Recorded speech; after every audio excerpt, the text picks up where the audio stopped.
Hello, and welcome to Moonlight Tarot and Numerology. As you may know, my name is Stephen Robert, and today we will be looking at the upcoming new moon in Libra, which will be actually this upcoming Wednesday, so just right around the corner.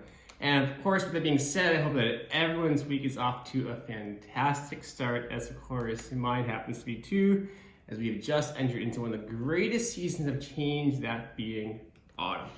All right, so the question that I am posing to my deck of tarot cards at this time is, what does humanity have in store for this next moon cycle in Libra? What does humanity have in store for this next moon cycle in Libra? What does humanity have in store for this next moon cycle in Libra? What does humanity have in store for this next moon cycle in Libra? So I always do, we'll put these cards into 3 separate piles. 1, 2, and 3.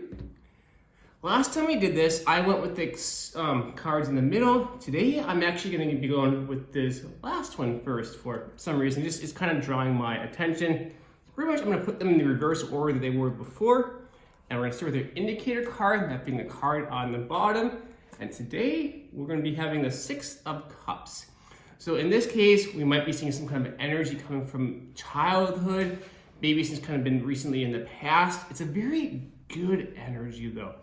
So if someone comes to you, like maybe they got childhood friends, take the time, meet up with them at coffee, dinner, because some really good stuff might be coming from that. And of course, like anything else, we always have our challenges. And today we have a challenge card being the 9 of Wands. Wands, of course, are always about creation, fulfillment.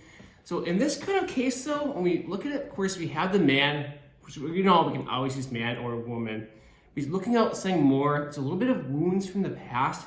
So I talked about before with this energy from before in the past.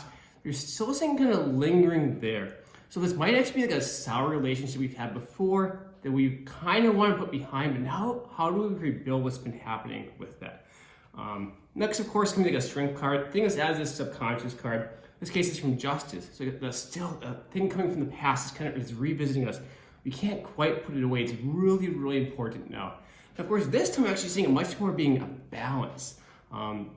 Libra is all about that. Things coming to light just have to be balanced. Now, of course, we're getting this Justice card. So what is it that's really trying to make itself really quite well known? Well, to clarify this just a little bit better, we have our recent past card. And in this case, it's Ace of Cups. It's divine hand of God. Everyone to see, of course, God as being emotional fulfillment more than anything. And this can kind of be hard to see at times. There's things coming with us, and it's creating us, trying to get into us, but we can't quite see it because, for one, we're just not really actually looking at all the right spots. But it still is coming. It's making itself known. We just have to keep looking for that. So it's also making me think we need to get much more in tune with ourselves once again. We need to go back to meditation. We need to look at our dreams, seeing all those great things popping up.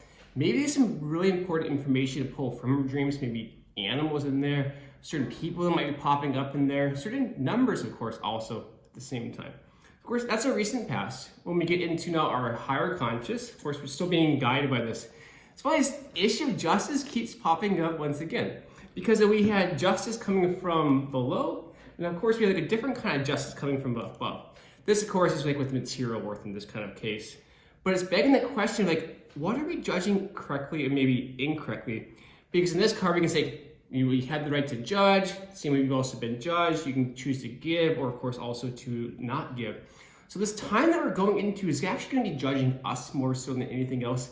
It's like, what do we actually do to maintain balance? How do we actually make society into that better place that we envision that it should be? Next up now, we have our near future. And in this case, we're popping out the 9 of Pentacles. So it's a very, very good time, of course, that we're going into. A lot of abundance, a lot of worth coming to us, maybe job promotions, growing relationships. So very, very positive time. We just have to think, what is the balance that we want? Of course, like anything that happens, there's always going to be a give and a take. If we receive something, then what do, of course, we do with that in return? That's, of course, what we owe a debt gratitude to the universe with. Now, that being said, of course, with our advice, we're coming up with this Eight of Swords. This, of course, is one of the more tricky ones, but whenever you see it, of course, notice there happens to be water around it, even though there's a blindfold. So we find our ways that we can actually get out of this environment, what it actually has to do. It's not, of course, always the easiest thing, but this is the advice. Look through those things. They're not always going to be the easiest. Look at the world with spiritual eyes. Things are not always as they happen to appear. Reality can be completely different. And that's the advice that we're getting at this time when we're trying to bring the balance onto our lives. Now, next up we have our environment card, and not really kind of a big surprise here.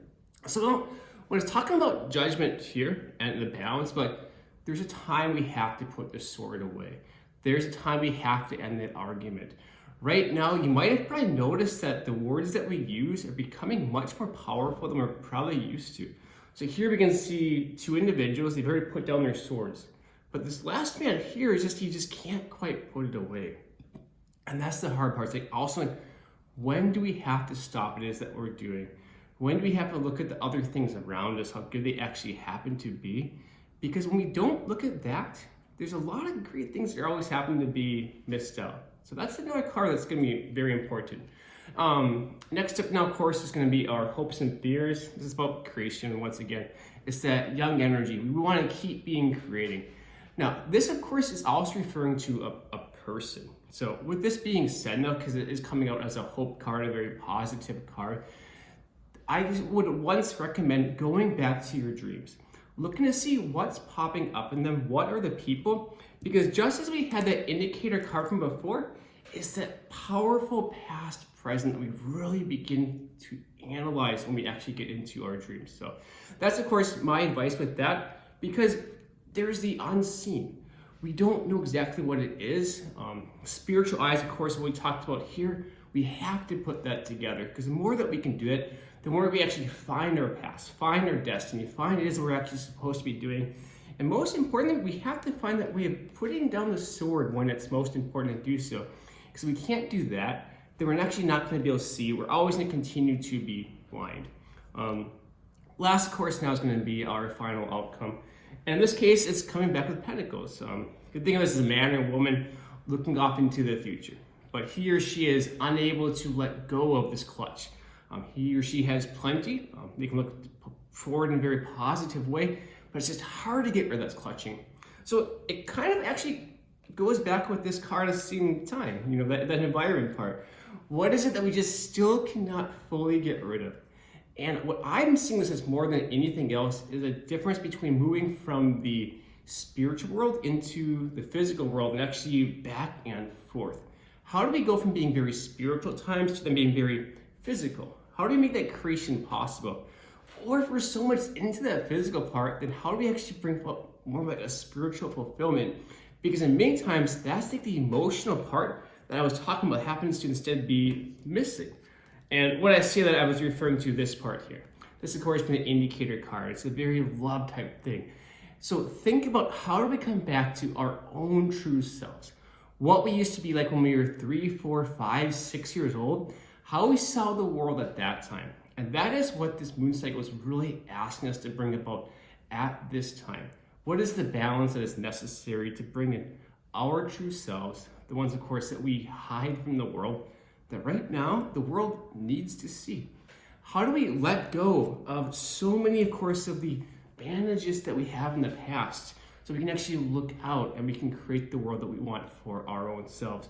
Whatever you want to say that heaven and earth happens to be, because of right now, time is full of abundance. It's great. It's an awesome energy. We just have to realize what it is, of course, as I always say, we want for ourselves. So with that simple recommendation, once again, really begin to analyze the balance that you want for your life. What is it that you can get rid of at this time? What is it that you can bring forth?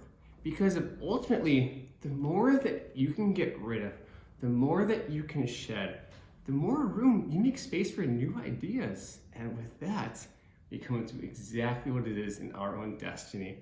And with that, friends, family, everyone else, I must say, namaste.